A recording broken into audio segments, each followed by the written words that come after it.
Hello प्यारे बच्चों, कैसे हैं आप सभी। मैं उम्मीद करता हूं कि काफ़ी आप लोग अच्छे होंगे। आज हम लोग देखने वाले हैं विलोपन विधि से जो मैथ बनता है समीकरण वाला, उस मैथ को देखने वाले हैं जो कि एग्जाम में हर साल 2 मार्क्स का पूछा जाता है। ठीक है, तो चलिए आपका बिना टाइम गवाते हुए इस क्वेश्चन को बनाइए। हाँ, ध्यान से देखिएगा और नहीं समझ में आए तो पीछे करके थोड़ा देख लीजिएगा। ठीक है, लेकिन हाँ कोशिश कीजिएगा कि एक बार नहीं समझ में आ जाए। चलिए, तो ये ऐसे क्वेश्चन दिया रहे एग्जाम में, आपको कुछ नहीं करना है, बस यहाँ पर क्या करना है, क्वेश्चन को कॉपी पर उतार लेना है और क्या करना है कि इसको समीकरण 1 मानना है और इसको समीकरण 2 मानना है। जैसे कॉपी पर उतार लीजिए आप। ठीक है, और यहाँ पर इसको समीकरण 1 लिखिए और समीकरण 2 लिखिए, बस कुछ नहीं करना है। यहाँ पर लिखिएगा बाबू कि समीकरण समीकरण 1 और 2 से, बस यहाँ पर हर हर जब भी मैथ बनिएगा ऐसा, तो भी ऐसा ही लिखिएगा यहाँ पर कि समीकरण 1 और 2 से। ठीक है, जब मैथ बनेगा इसको लिखना ही है। ठीक है, आपको बताइए कि समीकरण 1 और 2 से चल रही है। ठीक है, समीकरण 1 और 2 से हो गया। अब इसी क्वेश्चन को बाबू नीचे उतारना है। 2x प्लस 3y बराबर 13। ठीक है, नीचे दिया है बाबू 3x प्लस 2y बराबर 12। बस कुछ नहीं करना है बाबू। ये विलोपन विधि में एक विधि होता है, बस नियम थोड़ा सा ध्यान समझिएगा। मान लीजिए किसी को काटना है तो बाबू सेम बनाना चाहिए ना, तो यहाँ पर सेम नहीं दिया गया। सेम करने के लिए क्या करना होगा कि एक नीचे वाले को ऊपर लिखना है या ऊपर वाले को नीचे लिखना है। या तो आप इसको कर सकती हैं या तो इसको कर सकती हैं। तो हम क्या करें बाबू, हम पहले वाले को काट रहे हैं। चलिए, तो नीचे जो बाबू 3 लिखा गया है इसको हम ऊपर से गुणा करेंगे। ठीक है, ऊपर 3 से पूरा में। ठीक है, नीचे वाले 3 से ऊपर लिख दिए 3, जो नीचे वाले 3 ऊपर लिख दिए और इस 3 से पूरा में गुणा करेंगे यहाँ तक। और ऊपर क्या है बाबू, तो 2 लिखा है, इस 2 को नीचे लिखेंगे। ठीक है, एक बार और समझ लीजिए बाबू। ठीक है, कुछ नहीं करना है। नीचे वाले मान लीजिए इसको हमको सेम करना है, ठीक है, काटने के लिए, तो नीचे वाले को ऊपर लिखेंगे और ऊपर वाले को नीचे लिखेंगे। अब क्या करेंगे, सिंपल में गुना कर देना है, कुछ भी नहीं करना है, सिर्फ गुना कर देना है। ठीक है, कैसे, तो 3 2 जा 6x, कैसे हुआ बाबू, 3 2 जा 6x प्लस 3 3 जा 9y बराबर 13 3 जा 39। ठीक है, अब क्या करना है, बस 2 से इन तीनों में गुना करना है। तो 2 3 जा 6x प्लस 2 2 जा 4y बराबर 12 2 जा 24। बस आपको बाबू ये इतना करना था। देखिए, जो जिसको सेम कीजिएगा वो सेम आएगा। देखिए, जैसे हमको इसको सेम करना था तो नीचे वाले को ऊपर लिख दिए हैं, ऊपर वाले को नीचे लिख दिए हैं। वैसे मान लीजिए हमको इसको सेम करना हो तो इसको उठा के ऊपर लिख देंगे और ऊपर वाले को नीचे। अगर मान लीजिए यहाँ पर माइनस है तो माइनस के साथ ही इसको ऊपर लिखना है। ठीक है, यह ध्यान रखिएगा। ठीक है, आइए इतना कर लिए। बस आपको क्या करना है बाबू कि जहां आपको प्लस दिखेगा वहां माइनस लगाना है, जहां माइनस दिखेगा वहां प्लस लगा देना, बस मैथ सॉल्व हो जाएगा, कुछ नहीं है। चलिए, देखिए, किसी भी संख्या के अगर आपको आगे उसके कुछ भी नहीं दिखे, ना ही प्लस दिखे और ना ही माइनस दिखे, तो बस आपका दिमाग यही कहना चाहिए कि हाँ, ये जो अंक दिया गया है ये प्लस में दिया गया। ठीक है, जैसे मान लीजिए ये 6 है, इस 6 के आगे आपको कुछ भी नहीं दिख रहा है, नहीं प्लस दिख रहा है नहीं माइनस दिख रहा है, तो बस आपको मन में ये रखना है कि इसके क्या है, प्लस छिपा हुआ है।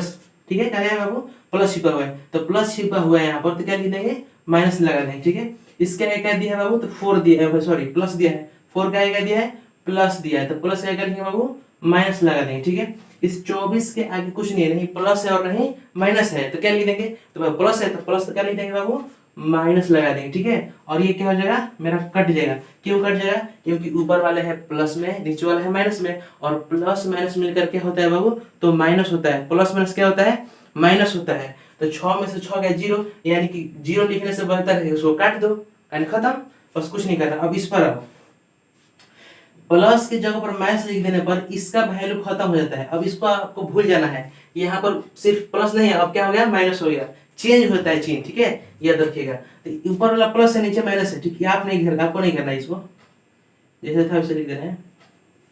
तो ये प्लस में है और ये माइनस में है, तो 9 में से 4 जाएगा तो कितना बचेगा बाबू, तो 9 में से जब 4 जाएगा तो क्या हो जाएगा, 5 बचेगा, और y है तो y बराबर। ठीक है, ऊपर वाले क्या है बाबू, प्लस में, नीचे वाला क्या में है, माइनस में है, तो इसको घटा देना है। तो 9 में से 4 गया 5 आ गया। ठीक है, कितना, 5।